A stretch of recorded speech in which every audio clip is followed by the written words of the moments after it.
Hello बेटा, welcome to दक्षिणा ई classroom. तो देखो बेटा, आज हम यहाँ पे वापस शुरू करते हैं किस चीज़ को, टेरिडोफाइटा को। टेरिडोफाइटा को पढ़ा एनसीईआरटी से, इसके बेसिक इंट्रोडक्शन को और कंसेप्ट्स को अपन ने समझ लिया, अच्छे से समझ लिया और क्लियर कर लिया पूरा का पूरा। टेरिडोफाइटा मतलब मैं आपको कहूँगा कि अगर आपके कंसेप्ट हाथ में चढ़ गए तो यहाँ तो काम कंप्लीट हुआ। समझ पा रहे हो? तो कंसेप्ट अपने को समझ आया, तो अब हम इसकी एप्लीकेशन विद एनसीईआरटी देखेंगे। ये ना पोर्शन बेटा बड़ा कंफ्यूजिंग सा है, तो मैं आपको पैरेलली एनसीईआरटी भी पढ़ाऊंगा और पैरेलली यहाँ पर भी दिखाऊंगा। तो एक बार के लिए हम क्या करते हैं, हमने जो भी चीजें लास्ट वाले सेगमेंट में, लास्ट वाले लेक्चर में करी थी, आज बहुत छोटा सा लेक्चर होगा, तो लास्ट वाले सेगमेंट में करी थी उसको कंप्लीट करते हैं और फिर हम आगे टेरिडोफाइटा को full and final finish off कर देंगे। राइट बेटा, करने शुरू। देखो, टेरिडोफाइट की बात कर रही है बेटा फीचर्स के नाम पे। फर्स्ट टेरेस्ट्रियल प्लांट्स मालूम है, इनके पास पहले ऑर्गेनिज्म थे जिनके पास वस्कुलर टिश्यूज था, यस। और इंपॉर्टेंट वर्ड यहाँ पर ये सीडलेस होते हैं। क्या होते हैं? सीडलेस। ये वर्ड बेटा समझना जरूरी है, यानी अभी तक ना ही एल्गी, ना ही ब्रायोफाइटा और ना ही टेरिडोफाइटा कहीं पर भी आपको सीड्स नहीं मिली। क्या नहीं मिली? सीड, बीज जो होते हैं वो नहीं मिले। राइट, ये कहाँ ग्रो करते हैं? Cool, damp and shady places. मालूम है हम लोगों को, एनसीईआरटी पढ़ लिया था। फेजेस, क्या लाइफ में फेजेस मिलते हैं? स्पोरोफाइट और गेमेटोफाइट दोनों मिलते हैं, यस। और स्पोरोफाइट गेमेटोफाइट दोनों के दोनों मिलते हैं, ये बात अपने को क्लियर होती है। दैट मीन्स लाइफ में ऑल्टरेशन ऑफ जनरेशन है। कुछ वक्त एज अ स्पोरोफाइट ग्रो करेंगे और कुछ वक्त एज अ गेमेटोफाइट ग्रो करेंगे, तो ऑल्टरेशन ऑफ जनरेशन हो रही है। राइट, तो ऑल्टरेशन ऑफ जनरेशन है, यानी दो फेजेस है, वन गेमेटोफिटिक फेज और दूसरा स्पोरोफिटिक। तो दोनों में से डोमिनेंट कौन सा है? डोमिनेंट है बेटा स्पोरोफाइट फेज। वापस हम इस वाले चीज को देखते हैं, ये ब्रायोफाइट था, ये ब्रायोफाइट का केस दिखा रहा हूँ। यहाँ पे ये अपने पास गेमेटोफाइट, ये स्पोरोफाइट। ये ब्रायोफाइट का केस था, यानी sporophyte was sitting on the gametophyte because it is dependent. यहाँ पर ये दोनों अलग हो जा रहे हैं और जो ये वाला जो पूरा का पूरा जो स्पोरोफाइट है ये डोमिनेंट हो चुका है। कहानी समझ रहे हो? ब्रायोफाइट में कौन डोमिनेंट था? ये वाला हाथ जिसको हम गेमेटोफाइट कह रहे हैं। और टेरिडोफाइटा में कौन सा ज्यादा डोमिनेंट है? ये जिसको मैं इस तरीके से स्पोरोफाइट कह रहा हूं। This is dominant. Right, dominant है, it is free, it is not dependent. यानी स्पोरोफाइट जो प्लांट है वो गेमेटोफाइट के ऊपर अपने न्यूट्रिशन के लिए डिपेंडेंट नहीं है। समझ पा रहे हो मेरी बात? क्लियर हुआ? देखो, ये कहते हैं गेमेटोफाइट एंड स्पोरोफाइट दोनों के दोनों फ्री लिविंग है। मालूम था ना बेटा, ये दोनों के दोनों अब यहाँ पर पहले ब्रायोफाइटा में ऐसे थे, अब ये दोनों अलग अलग रह रहे हैं, दोनों के दोनों फ्री लिविंग हैं। ये वाली बात समझ आई? यहाँ तक एनसीईआरटी का लेवल खत्म हो जाता है। हम एक और चीज हायर लेवल पे पढ़ने में देखते हैं, कभी कभी गेमेटोफाइट डिपेंडेंट होता है स्पोरोफाइट पे, कभी कभी, लेकिन उसकी ना बेटा अपने को कुछ खास जरूरत है नहीं। अभी के लिए अपन बोलेंगे कि जो ये वाला जो पोर्शन है, इस वाले पोर्शन में हम लोग फोकस करेंगे। हम कहेंगे गेमेटोफाइट और स्पोरोफाइट दोनों इंडिपेंडेंट हैं एक दूसरे से। इंडिपेंडेंट है दैट मींस आराम से बिना किसी टेंशन के मस्ती से जी रहे हैं। बॉडी बेटा डिफरेंशिएटेड है, थैलस लाइक नहीं है। और डिफरेंशिएटेड बॉडी हुई तो बॉडी के तीन हिस्से मिले, रूट, स्टेम और लीव्स। तो बेटा इधर रूट, स्टेम, लीव्स, ये तीन हिस्से मिल रहे हैं। क्लियर? तो बेटा हमने लीव्स को कल पढ़ा था, लीव्स के बेसिस पे हमने साइज बड़ा हो या छोटा हो तो हमने लीव्स को दो हिस्सों में बांट दिया। तो बड़ा साइज था तो साइज जब बड़ा था तो मैक्रो वर्ड आया तो रख दिया साइज बड़ा, मैक्रोफाइलस, लीव्स लार्ज। यहाँ पे ऐड कर देते हैं वर्ड मैक्रोफिल, यानी लार्ज हैं, तो अपने पास मैक्रोफाइलस ऑर्गेनिज्म, मैक्रोफाइलस प्लांट हुआ। एग्जाम्पल में बेटा अपन ने फर्न्स देखे थे, बड़ी बड़ी लीव्स। अगर लीव्स छोटी छोटी हूँ, बिल्कुल छोटी छोटी हूँ, माइक्रोफिल्स। तो माइक्रोफाइलस एग्जाम्पल सेलेजिनेला। राइट, और बेटा सेलेजिनेला तो हमारा मेडिसिनल पर्पस के लिए भी यूज किया जाता है। बताओ ना, आपको संजीवनी बूटी का नाम क्या बताया था? सेलेजिनेला ब्रायोप्टेरिस। राइट, इतना तो अपने को डन है। इसके साथ साथ हमें पता था लीव्स में तो भैया स्पोरेंजिया होते हैं। लीव्स में स्पोरेंजिया है तो leaf which is fill which bears the sporangia, तो leaf which is bearing the sporangia is called as a sporophyll. अब स्पोरेंजिया में स्पोर्स बनते हैं, मियोसिस से बनते हैं तो मियोस्पोर्स। और यहाँ पे वर्ड है स्पोरिक मियोसिस। क्या है वर्ड? Sporic meiosis. क्या होता है स्पोरिक मियोसिस? बेटा यहाँ देखो ना, स्पोरोफाइट जब स्पोर्स बनाता है तो मियोसिस के थ्रू बनाता है, तो स्पोर्स बनाने की मियोसिस को कहते हैं स्पोरिक मियोसिस। जब स्पोरोफाइट से स्पोर्स बनते हैं बाय मियोसिस तो इस चीज को कहते हैं स्पोरिक मियोसिस। राइट, दो वर्ड बेटा यहाँ पे ना थोड़ा सा अलग जाके आपको समझा दूं, ये लिख लेना अपने पास अलग से, इंपॉर्टेंट है। मियोसिस जो हम लोग प्लांट किंगडम में पढ़ते हैं वो दो टाइप की पढ़ते हैं। एक तो स्पोरिक मियोसिस और दूसरा पढ़ते हैं जाइगोटिक मियोसिस। आज आपको एल्गी समझ आएगा कंप्लीट। स्पोरिक मियोसिस तब होता है जब स्पोरोफाइट है और स्पोरोफाइट ने क्या किया, स्पोर्स बनाए, और जब स्पोरोफाइट ने स्पोर्स बनाए तो एक प्रोसेस से बनाया ना, तो यहाँ पे कौन सी मियोसिस हुई, स्पोरिक मियोसिस, राइट। ये बात समझ आए। अब स्पोरोफाइट जो था ना बेटा, ये मल्टी सेल्यूलर स्ट्रक्चर था, ये तो बात समझ आती। लेकिन थोड़ा सा ना अब आपको डिफरेंस दिखाना चाहता हूँ, बड़े ध्यान से देखना जाइगोटिक मियोसिस समझने के लिए। इधर हमने पास गेमेटोफाइट है, क्या है अपने पास, गेमेटोफाइट। गेमेटोफाइट ने क्या बनाया बेटा, गैमीट्स बनाए, और गैमीट्स मेल एंड फीमेल दोनों टाइप के गैमीट्स बनाए, राइट। इन दोनों गैमीट्स ने क्या बनाया, जाइगोट बनाया, डिप्लॉइड स्ट्रक्चर। अब कुछ ऑर्गेनिज्म जैसे एल्गी में ना जो ये जाइगोट है बेटा, ये जाइगोट आगे डिवाइड माइटोसिस से नहीं करता है। हमने देखा था क्या हुआ था, जैसे मैं इस वाले स्पोरिक मियोसिस वाले को कंप्लीट करूं, देखो स्पोर्स ने क्या बनाया, गेमेटोफाइट। गेमेटोफाइट ने क्या बनाए, गैमीट्स बनाए, यही तो हम लोग समझते हैं। गैमीट्स ने जाइगोट बनाया, और बेटा जाइगोट ने, अभी तक हम यही तो पढ़ते हैं ब्रायो और टेरिडोफाइटा में, जाइगोट ने माइटोसिस किया और एक मल्टी सेल्यूलर स्ट्रक्चर बनाया। जाइगोट भी डिप्लॉइड था, ये भी डिप्लॉइड था, और जाइगोट ने माइटोसिस किया। ये बात हमारी थोड़ी इंपॉर्टेंस की है कि जाइगोट ने माइटोसिस किया। ये हमारे पास कहाँ मिले, अपने को मिला ब्रायोफाइटा अभी तक। इसके आगे जिम्नो और एंजियोस्पर्म की बात नहीं कर रहा हूँ क्योंकि मैंने पढ़ाया नहीं, मैं अभी तक की बात करूँ तो ब्रायो और टेरिडोफाइटा के अंदर अपने को यही तो मिला। लेकिन यहाँ पे बेटा जो एल्गी होता है, कौन, एल्गी, उसमें कंडीशन मालूम क्या है, ये जो जाइगोट है, ये जाइगोट डिप्लॉइड स्ट्रक्चर है, क्लियर बात। लेकिन बेटा जाइगोट अभी क्या करता है, डिवाइड माइटोसिस से नहीं करेगा, यानी ये वाला स्टेप नहीं होगा, यानी एक मल्टी सेल्यूलर स्पोरोफाइट नहीं बनेगा। समझ पा रहे हो? तो इस केस में क्या है, जाइगोट यहाँ पे क्या करेगा, यहाँ पर जाइगोटिक मियोसिस, क्या करेगा, जाइगोटिक मियोसिस। जाइगोट ने की जाइगोटिक मियोसिस, और यहाँ से क्या बन गया, स्पोर्स बन गया। यानी स्पोरोफाइट का मल्टी सेल्यूलर स्ट्रक्चर नहीं है। लाइफ में अगर डिप्लॉइड फेज है, तो लाइफ में अगर कोई चीज डिप्लॉइड है तो वो सिर्फ और सिर्फ जाइगोट है। जाइगोट ने डायरेक्ट स्पोर्स बनाए, तो क्योंकि मियोसिस जाइगोट में हुई तो इस मियोसिस को क्या टर्म कर दिया अपन ने, जाइगोटिक मियोसिस। और बेटा स्पोर्स जर्मिनेट करेंगे और क्या बनाएंगे, गेमेटोफाइट। क्या यहाँ तक बात समझ आ रही है मेरी, क्लियर हुआ? अब एक और चीज देखो, अगर मैं यहाँ पर कहूँ कि लाइफ का इतना हिस्सा, हाफ ऑफ द लाइफ हिस्सा, यहाँ पे जिसको मैंने पिंक से इस तरीके से हाईलाइट कर दिया है, ये पूरा का पूरा लाइफ का हिस्सा ये डिप्लॉइड फेज है, और जो बचा हुआ हिस्सा है वो कैसा है, हैप्लॉइड फेज है। तो देखो ना, यहाँ पे लाइफ में सम पार्ट डिप्लॉइड होता है, और जो नॉन हाईलाइटेड ये वाला पोर्शन है, ये वाला पार्ट किस तरीके से, और सम पार्ट कैसा होगा, हैप्लॉइड होगा। तो लाइफ में हैप्लॉइड और डिप्लॉइड दोनों फेजेस मिलते हैं। तो ऐसी लाइफ साइकिल को कहते हैं haplodiplontic life cycle.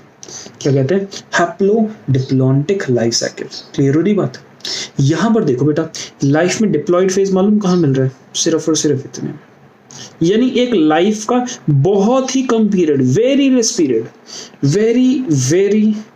Very less time diploid, और मोस्ट ऑफ टाइम कैसा है, हैप्लॉइड।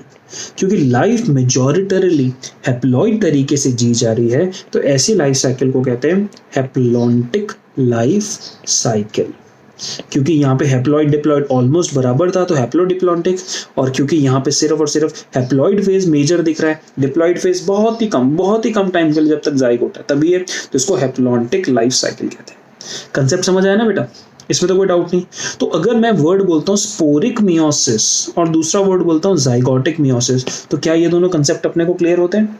अगर होते हैं तो वापस बेटा एल्गी में जाके ये वाला जो आपको एल्गी में ये वाला पोर्शन है ना, इस वाले पोर्शन को जरा देखो। इस वाले पोर्शन में हमने गैमेटोफाइट बनाया, गैमेट्स बनाए, फर्टिलाइजेशन किया और जाइगोट बना दिया। और यहाँ ध्यान रखो, मैंने जाइगोट को ही स्पोरोफाइट लिख दिया। यानी zygote is representing the sporophytic mode of life. Life में अगर स्पोरोफिटिक मोड है, एक लाइफ में एक ऐसा टाइम है जिससे स्पोर बनेगा, एक लाइफ में डिप्लॉयड फेज है, तो that is represented by the zygote itself. इसलिए यहाँ पे इसको स्पोरोफाइट लिख भी दें तो हम कोई गलती नहीं करते। डन हुई बात। तो यहाँ पे वापस देखो, हम पढ़ रहे थे लीव्स, लीव्स के पास स्पोरेंजिया होगा इसलिए स्पोरोफिल कहा, क्योंकि लीव्स में स्पोरेंजिया है, उसके अंदर स्पोर मदर सेल्स है, तो स्पोर मदर सेल्स ने मियोसिस किया तो क्या बना, स्पोरिक मियोसिस की वजह से मियोस्पोर्स बना। अगर स्पोर्स जितने भी बने वो सेम टाइप के हों तो होमोस्पोरस कंडीशन हुई। अगर स्पोर अलग अलग टाइप के बने तो मेल और फीमेल स्पोर्स बने। मेल स्पोर को माइक्रो कहते हैं, फीमेल को मेगा कहते हैं, और अपने पास ये वाली कंडीशन हुआ। हाँ, कहानी क्लियर बेटा। हेट्रोस्पोरस कंडीशन के 3 एग्जांपल, सेलेजिनेला, मार्सिलिया, साल्विनिया, इसको याद करते हैं सासुमा। सेलेजिनेला, साल्विनिया, सेलेजिनेला और मार्सिलिया, इस तरीके से सासुमा से इसको अपन याद कर सकते हैं, right. Homosporous Adiantum, done, clear. यहां पर अपना पोर्शन कंप्लीट हुआ। फिर नेक्स्ट देखते हैं एक छोटी सी portion, spores are contained in a bag like structure called sporangia. Sporangia की डेफिनेशन तो बेटा अपने को क्लियर है, तो स्पोरेंजिया एग्जैक्टली वो भी अपने को क्लियर है। फिर हमने पूछा कोन्स एंड स्ट्रोबिलाई क्या होते हैं। लीव्स एक कॉम्पैक्ट स्ट्रक्चर बना डालती हैं, उस कॉम्पैक्ट स्ट्रक्चर को अपन कोन्स या फिर स्ट्रोबिलाई कहते हैं। वो मेल भी हो सकता था और वो फीमेल भी हो सकता था, इतना अपने को बढ़िया से आता है। नेक्स्ट पोर्शन बेटा यहाँ पर देखना जरा अच्छे से। इस पोर्शन में यहाँ पे एक मैं एक्स्ट्रा बात बताना चाहता हूँ आपको, और उस एक्स्ट्रा बात को बेटा यहीं पे मैं हाईलाइट कर दे रहा हूँ। अगर आप यहाँ पे बात समझ गए तो गेम समझ आ जाएगा टोटल। ये वर्ड है प्रोथैलस, जो मैं थोड़ा सा आपका ध्यान इसकी तरफ लेके जाना चाहता हूँ। एक्चुअली क्या होता है, स्पोरोफाइट बेटा स्पोरिक मियोसिस से स्पोर्स बनाता है, ये 2 कंसेप्ट अपने को आता है।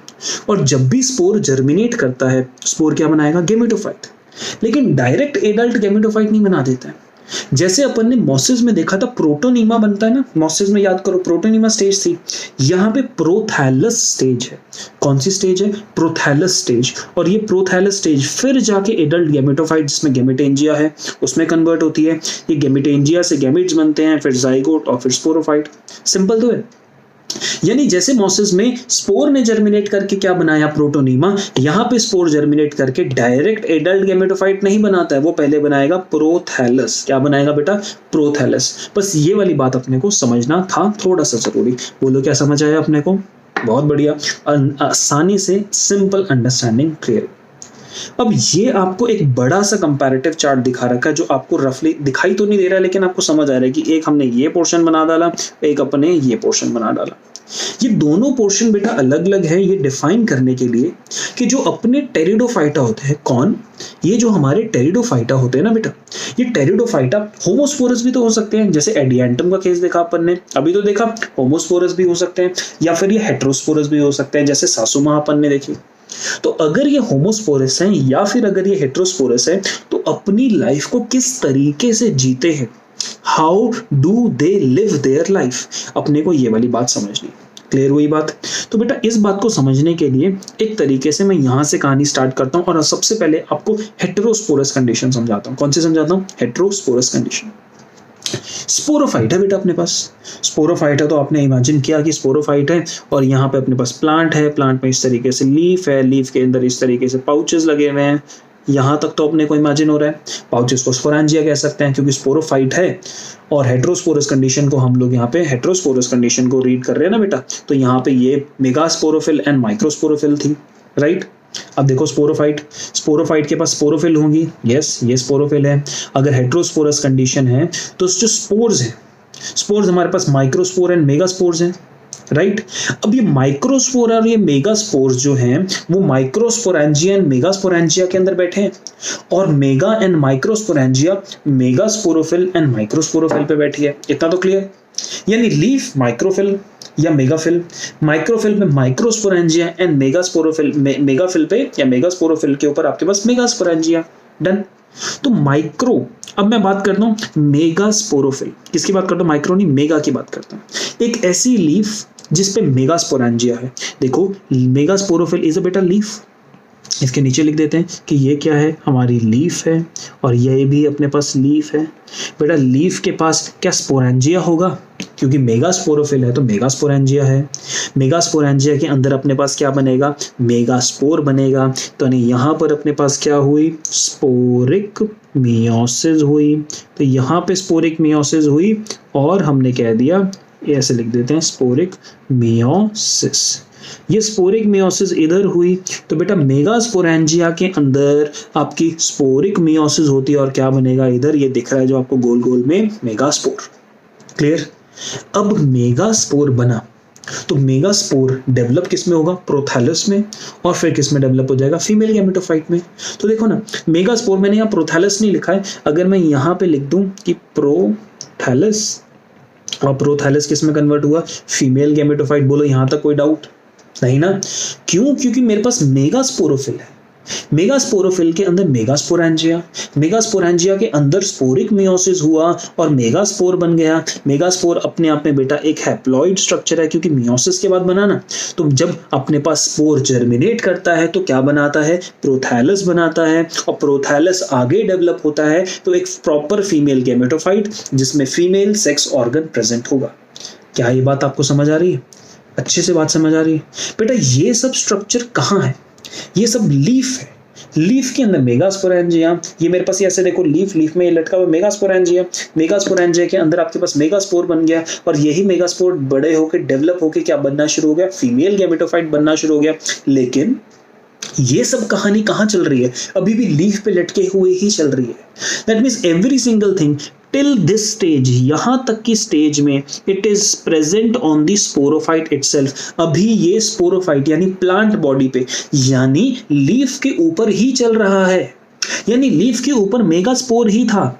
लीफ के अंदर मेगास्पोरोफिल के अंदर मेगास्पोरेंजिया के अंदर मेगास्पोर बन गया मियोसिस से। मेगास्पोर ने जर्मिनेट करके प्रोथैलस और फीमेल गैमेटोफाइट भी बना दिया। तो ये वाली कहानी बेटा कभी तक चल रही है, अभी लीफ के ऊपर ही चल रही है।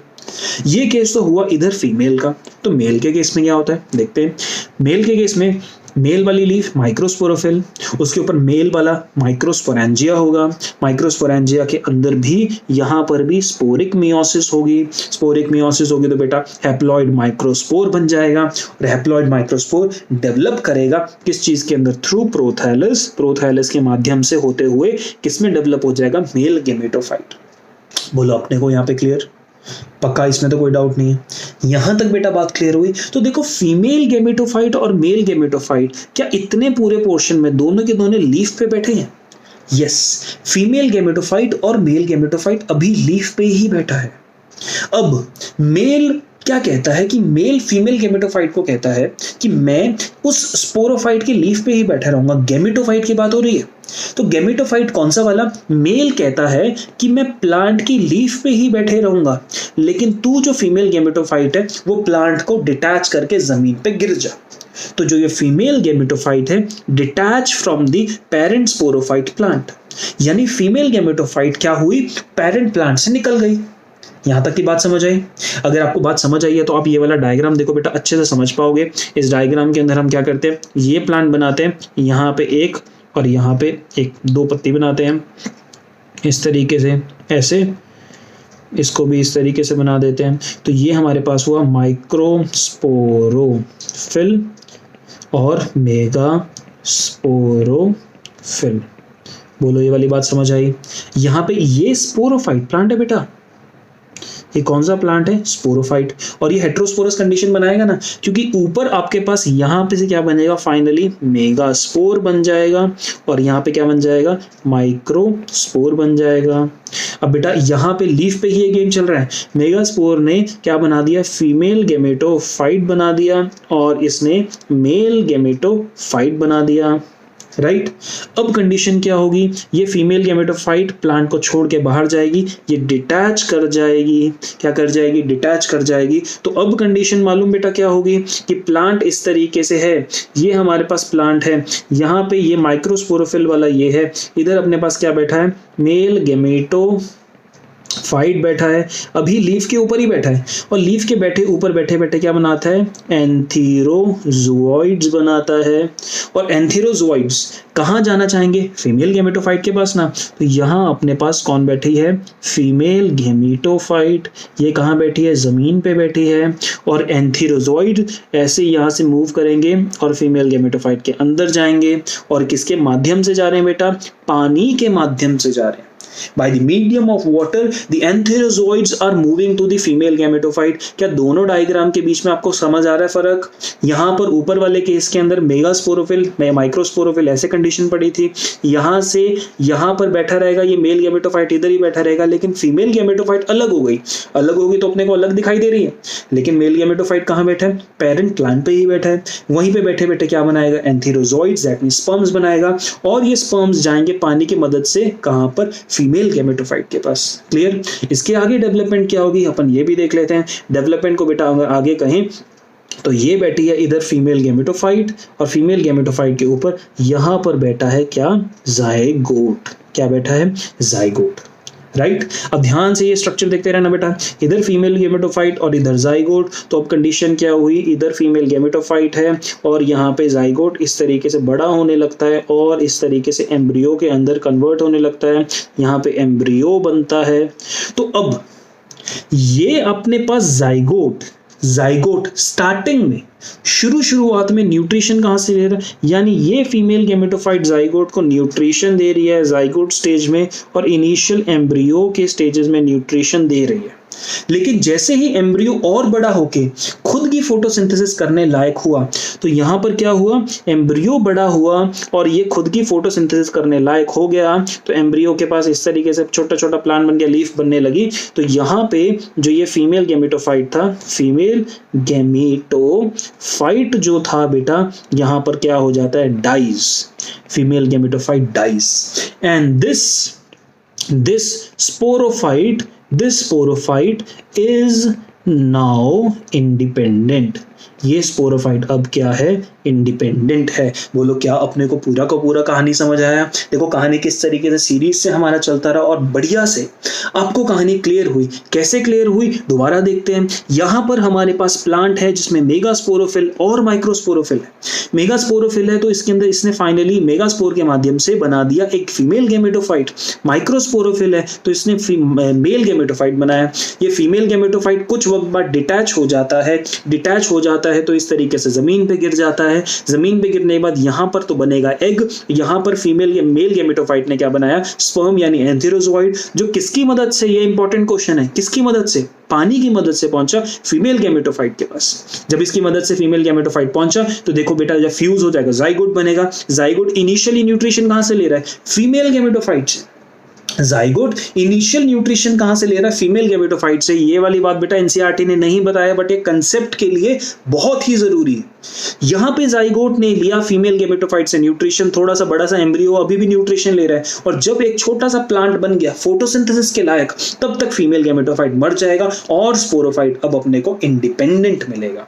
समझ पाए मेरी बात? तो बेटा यहाँ पे पूरे के पूरे डायग्राम में देखो किस तरीके से हुआ। फीमेल गेमेटोफाइट और मेल गेमेटोफाइट दोनों पेरेंट के पास बैठे। मेल गेमेटोफाइट पेरेंट के ऊपर ही रह के ही एंथीरोजोइड यानी गैमेट्स बना देगा, बट फीमेल गेमेटोफाइट क्या करेगा, detach from the parent sporophyte plant, वहां पे आर्किगोनिया के अंदर फाइनली एग बनाएगा और वाटर के थ्रू ऊपर से स्पर्म्स और यहाँ पे फ्यूज किए। फ्यूज करने के बाद जाइगोट बना कि नहीं बना, यस और नो?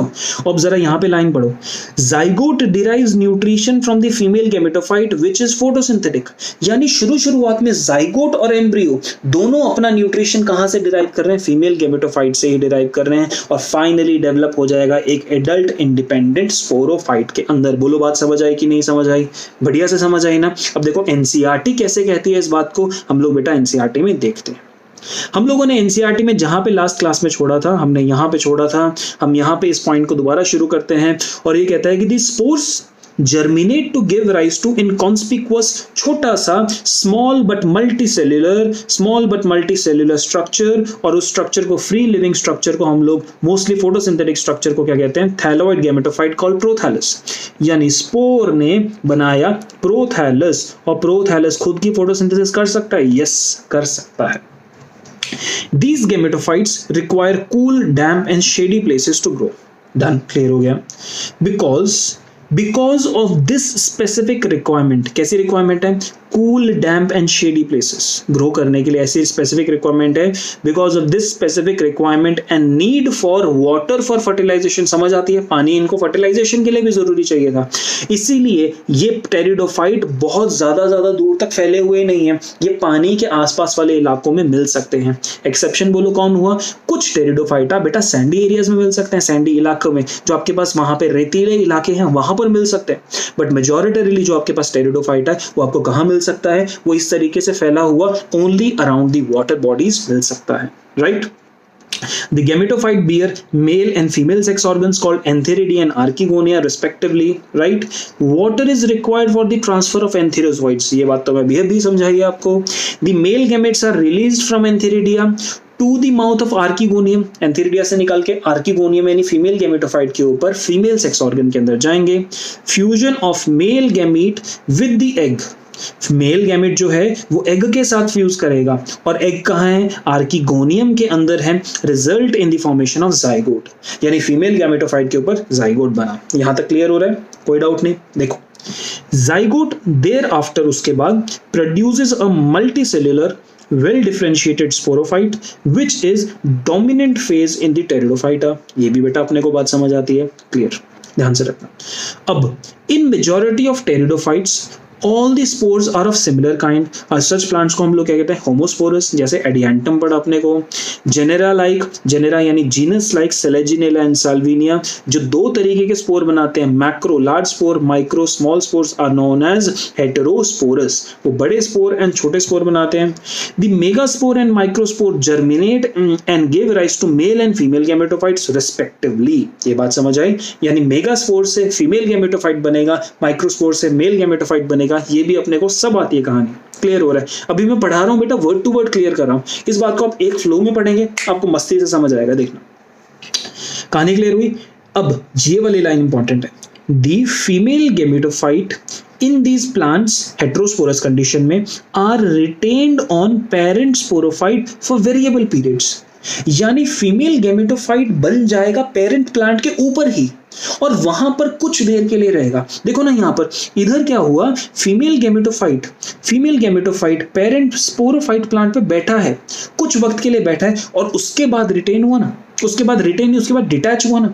यानी it is retained on the parent plant for variable periods and then become independent. ये बात समझ आई? देखो एनसीईआरटी की लाइन कितनी छुपा के एनसीईआरटी लाइन कहता है the female gametophyte in this plants are retained on the parent sporophyte for variable periods. Right? The development of zygote into young embryos takes place within the female gametophyte. पढ़ा था ना वो red colour के structure में. यहाँ पर जो zygote की डेवलपमेंट होती है वो इसके अंदर होती है, इस फीमेल गैमेटोफाइट के अंदर होती है. इसके ऊपर दिखा दे बेसिकली इसके अंदर हो रही है बेटा. यहाँ तक समझ आ रही है? Right. The female gametophytes in these plants are retained on the parent sporophyte for variable periods. Full stop. कहानी क्लियर हुई? The development of zygotes into young embryos takes place within the female gametophyte. यानी zygote embryo में convert होगा female gametophyte के अंदर. This event is precursor to seed habit, considered as an important step in evolution. ये वाले point को बेटा अभी के लिए टोटली इग्नोर कर देना, क्योंकि सीड हैबिट अपने आप में एक टॉपिक है. सीड हैबिट अलग से अगर एक टॉपिक है तो ये सीड हैबिट मैं आपको नेक्स्ट लेक्चर में पढ़ाऊंगा. समझो कि बस अब टेरिडोफाइटा ने आज जिंदगी में स्टेप ले लिया कि आगे फर्दर डेवलपमेंट करी जा सके. क्या वो डेवलपमेंट है? कुछ नहीं है. ये लाइन आखिरी बेटा अभी इसको लाइन अंडरलाइन करके साइड में छोटा सा पेंसिल से क्रॉस मार दो कि जब मैं टेरिडोफाइटा से आगे जिम्नोस्पर्म जाने लगूंगा उससे पहले आपको एक टॉपिक पढ़ाऊंगा, सीड हैबिट. और ये क्या होती है सीड हैबिट ये अपन देखेंगे बाद में. अभी के लिए यहाँ समझ आए? टेरिडोफाइटा को फिर बेटा अलग अलग क्लासेस में कन्वर्ट कर दिया. ये टेरिडोफाइटा की कहानी एनसीईआरटी बोलती है. हम थोड़ा सा एक्स्ट्रा करेंगे, हम होमोस्पोरस कंडीशन को भी अलग से देखेंगे. होमोस्पोरस कंडीशन में देखो सीधी सी बात बेटा, अगर हमारे पास स्पोरोफाइट है तो उसके पास स्पोरोफिल होगा तो होमोस्पोरस कंडीशन. दैट मीन्स कोई मेगा स्पोरोफिल एंड माइक्रोस्पोरोफिल कुछ नहीं है, एक ही लीफ है, एक ही टाइप का स्पोर बन रहा है और वो स्पोर्स एनवायरमेंट में रिलीज होते हैं. एनवायरमेंट में रिलीज होंगे तो एक मोनोइशियस एक ऐसा गैमेटोफाइट बनाएंगे जहां पे मेल और फीमेल दोनों के दोनों होंगे. यानी होमोस्पोर्स रिलीज होंगे और एक गैमेटोफाइट बनाएंगे जहां पे मेल फीमेल सेक्स ऑर्गन दोनों बनेगा। गैमेटोफाइट है तो उसने अपने मेल सेक्स ऑर्गन से एंथेरिडिया जो मेल सेक्स ऑर्गन है उससे एंथेरोजोइड बनाया, फीमेल सेक्स ऑर्गन से एग बनाया और ये दोनों जाने फ्यूज करने के बाद जाइगोट बनाया, जाइगोट से बेटा एम्ब्रियो बना और फाइनली स्पोरोफाइट बन गया। देखो कितना सिंपल था। कहानी क्लियर हो रही है, इसमें तो कोई डाउट नहीं है। यानी अपने को इधर होमोस्पोरस कंडीशन और इधर हेटेरोस्पोरस कंडीशन समझ आई। होमोस्पोरस कंडीशन में बेटा यही पूरा का पूरा प्रोसेस जो हम लोग यहाँ पे पढ़ते हैं कि जैसे इधर फाइनली स्पोरोफाइट था तो स्पोरोफाइट ने एक ही तरीके का स्पोर बनाया, मेल फीमेल नहीं बनाया। स्पोर ने जर्मिनेट करके क्या बना दिया, गैमेटोफाइट बना दिया, गैमेटोफाइट ने गैमेट बना दिया और वापस स्पोरोफाइट। यानी वही सिंपल कहानी जैसे अपन यहाँ पढ़ते आए। ये होमोस्पोरस कंडीशन मिलती जुलती है किससे, ब्रायोफाइटा से। हेटेरोस्पोरस कंडीशन ने कुछ नया स्टेप दिखाया है, उसकी डिटेल्स विद एनसीईआरटी रीडिंग अपन यहाँ पे फिनिश कर चुके हैं, विद डायग्राम्स हम लोग कर चुके हैं। तो आई एक्सपेक्ट मजेदार तरीके से तुम्हें समझ आ गया। लास्ट वाली लाइन जो बेटा पोर्शन बचा है, 4 क्लासेस बोलते हैं हम लोग यहाँ पर, साइलोप्सिडा, लाइकोप्सिडा, स्फिनोप्सिडा एंड टेरोप्सिडा। ये 4 क्लासेस हैं, इनके एग्जाम्पल्स बेटा ये दे रखे हैं। और क्या ये जरूरी है याद करने, तो मैं बोलूंगा हाँ, यस। ये एग्जाम्पल्स इनमें से कुछ एनसीईआरटी में दिए हैं, कुछ एनसीईआरटी से बाहर वाले भी हैं। जैसे राइनिया नहीं दिया होगा आपको, +2 में दे रखा है। ये बेटा एग्जाम्पल सैल्विनिया आपको, जैसे आपको ये अलग लगे, डिएंटम एनसीईआरटी ने नहीं बोला बट ये आएगा। प्लस इनके जो कॉमन नेम्स होते हैं बेटा इन पे भी क्वेश्चंस आ जाते हैं। तो what I want you guys to do is to remember them, एकदम रट लो इसको, एकदम याद कर लो, अपनी शॉर्ट फॉर्म्स बना लो। तो इसके साथ साथ बेटा आज का ये वाला लेक्चर हुआ कंप्लीट। मुझे उम्मीद है कि तुम्हें टेरिडोफाइटा मजेदार तरीके से एकदम कंसेप्ट दिमाग में क्रिस्टल क्लियर चमक गया। तो कंसेप्ट अगर दिमाग में एकदम बैठ गया और बढ़िया से चमक गया तो यहाँ पर इसके साथ हम आज का बेटा लेक्चर करते खत्म। तो अब तुम्हें पता है कि पूरा का पूरा आपके पास नेक्स्ट वीक है, ये पूरा का पूरा सैटरडे और संडे के 2 दिन है। तो बेटा खूब मेहनत करो और अब फोड़ो।